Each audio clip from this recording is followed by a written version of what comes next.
You probably eat it every week, but do you actually know where chocolate comes from? The history of chocolate is the story of a bitter jungle seed that took over the world. And by the end of this video, you'll understand why every bar you've ever eaten is the result of 5,000 years of history, accidents, and obsession. Here is everything you need to know. Most people think chocolate is European. It isn't. The cacao tree, Theobroma cacao, is native to the Amazon rainforest in what is now Ecuador. According to archaeological evidence published by the journal Science, people were using cacao 5,300 years ago. That's older than the Roman Empire, older than most written languages. The chocolate they made looked nothing like what you eat today. No bars, no truffles, no hot cocoa. It was a thick, bitter, spicy drink made from ground cacao seeds, water, and chili peppers. No sugar, no milk, served cold. And it wasn't for everyone.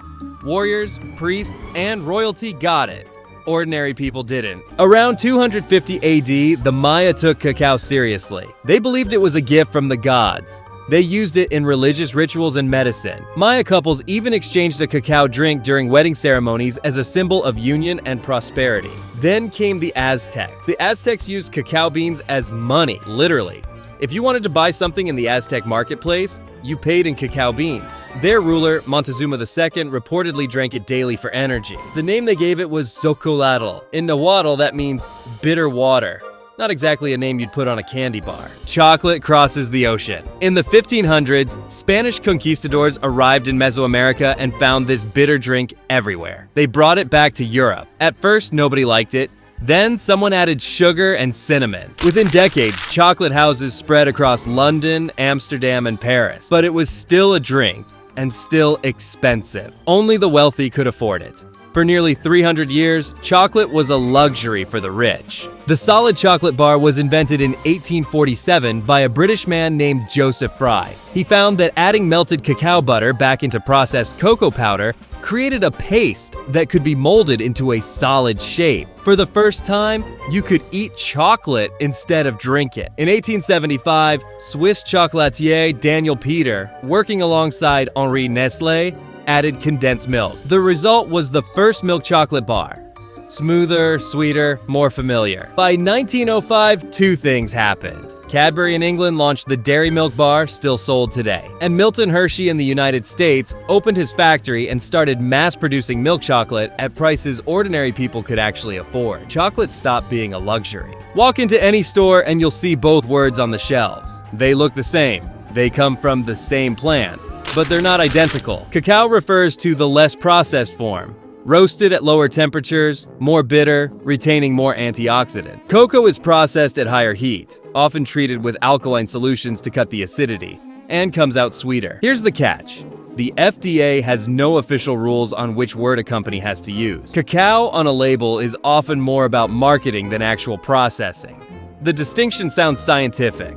In most cases, it isn't. Getting from a cacao pod to a chocolate bar takes 8 steps. The most important one happens before the beans ever leave the farm. Harvest. Cacao pods grow directly on the trunk of the tree.